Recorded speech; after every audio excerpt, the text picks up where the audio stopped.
بسم اللہ الرحمن الرحیم۔ شہید ذوالفقار علی بھٹو کے یوم ولادت کے موقع پر قومی اخبارات کے اندر شائع ہونے والا میرا کالم بھٹو عمر جاویداں کا سراغ۔ 5 جنوری 1928 قائد عوام شہید ذوالفقار علی بھٹو کا یوم ولادت ہے۔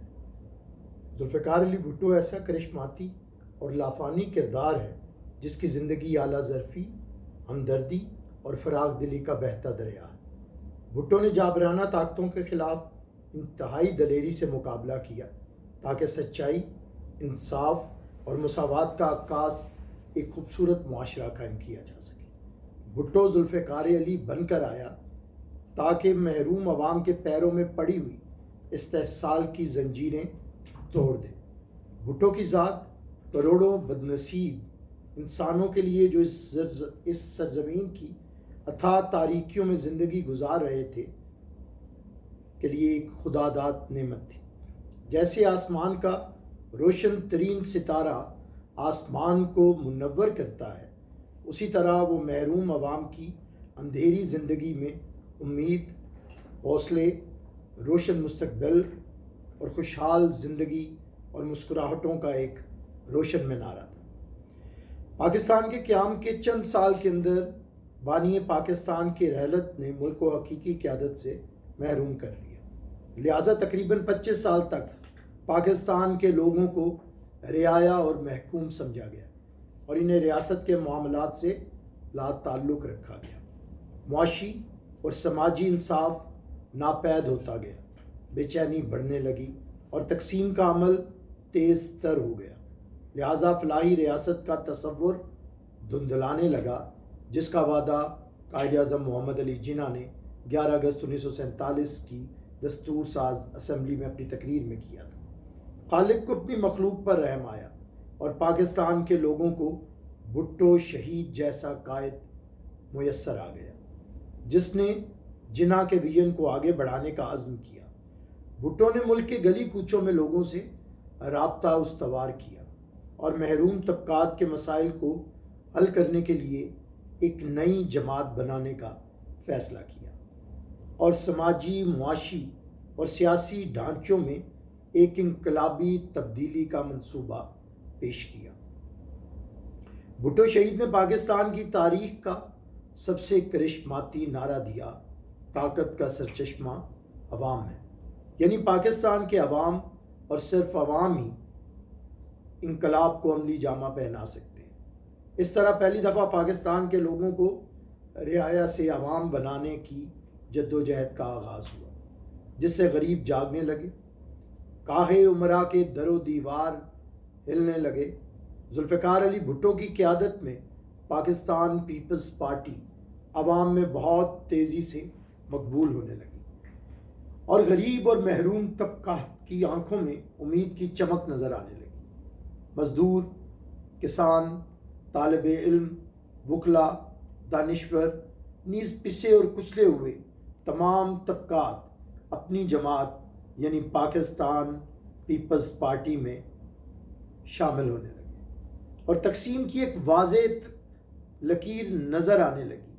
ایک طرف با اختیار حاکم طبقہ تھا اور دوسری طرف بے اختیار محکوم طبقہ جسے رعایا یا غلام سمجھا جاتا رہا، مگر بھٹو کی للکار نے انہیں ایسی جرأت بخشی کہ ان بے اختیاروں نے با اختیاروں سے ٹکرانے کا فیصلہ کر لیا۔ مزدور سرمایہ دار کے مقابل کھڑا تھا، کسان جاگیردار کا مزید ظلم سہنے سے انکاری تھا، طالب علم جہل کو ماننے سے انکار کر رہا تھا، خواتین تنگ نظری سے نبرد آزما تھی، وکلاء ناانصافی کے ضابطوں کے مخالف کھڑے تھے، دانشور تاریک و بہیمانہ روایات کا کلا کما کرنے کو تیار تھے۔ پسے اور کچلے ہوئے طبقات نے استحصالی ان طبقات سے بغاوت کا اعلان کر دیا۔ قائد عوام نے اس بغاوت کو نظام کی حد تک رکھا اور ریاست کے مقتدر حلقوں کو مجبور کیا کہ جمہور کی اس تحریک کو طاقت کی بجائے جمہوریت کے ذریعے راستہ دیا جائے۔ یوں پاکستان میں پہلی دفعہ عوام کو ایک شخص ایک ووٹ کا حق ملا۔ बुलेट की बजाय बैलेट का रास्ता चुना गया। नक्शे कोहन सुल्तानी जमहूर के सामने ना ठहर सके और भुट्टो की क़यादत में अवाम ने 2 आमरों को रुखसत करके मुल्क को पहला जमहूरी निज़ाम दिया। रियासत को पहला मुत्तफ़िका आइन दिया गया और आइनी तौर पर अवाम को इसका हक के हुक्मरानी अता किया, जिसकी बदौलत रियाया को अवाम का दर्जा हासिल हुआ और अवाम ही ताकत का सरचश्मा करार पाए। पाकिस्तान में अवामी राज कायम हो गया। मुल्क में जमहूरियत के क़याम के बाद सबसे ज़रूरी और नाजुक मामला मुआशी मुसावात के क़याम का था, क्योंकि शहीद भुट्टो ने बुल्ले शाह के लुकाई के पैगाम गुल्ली जुल्ली और गुल्ली को अपना नारा बनाया था कि मांग रहा है हर इंसान रोटी, कपड़ा और मकान। लिहाजा शहीद भुट्टो के मुताबिक मिल और फैक्ट्री में काम करने वाला मजदूर कैसे मुनाफा में हिस्सेदार ना होता? किसान क्यों खेत की पैदावार का हकदार न था? यानी मेहनत कश को कैसे इसकी मेहनत के सिले से महरूम रखा जा सकता था? शहीद भुट्टो ने इसी मुआशी नाइंसाफ़ी के ख़ात्मे के लिए सरमायादार से मिलें लेकर हुकूमती सरपरस्ती में मजदूरों को हिस्सेदार बनाया और जागीरदारों से जागीरें लेकर दहकानों को इनका हक दिया। लाखों की तादाद में लोगों को रोज़गार फराहम करके इन्हें बुनियादी ज़रूरतें पूरा करने के काबिल बनाया। मुल्क में ऐसे मुआशी मुसावात की बुनियाद रखी कि कम्मी का बेटा भी पासपोर्ट का हकदार ठहरा और बैरून मुल्क रोज़गार की बदौलत यूं काया पलटी कि इसका कच्चा मकान पहले से मौजूद पक्की हवेली से ज़्यादा मजबूत और बुलंद हो गया। इस तरह मुल्क में मुआशी और समाजी मुसावात का आगाज़ हुआ और एक बड़ा दरमियाना तबका वजूद में आने लगा। यूं महरूम तबकात ने सर उठाकर अपना हक मांगना सीख लिया।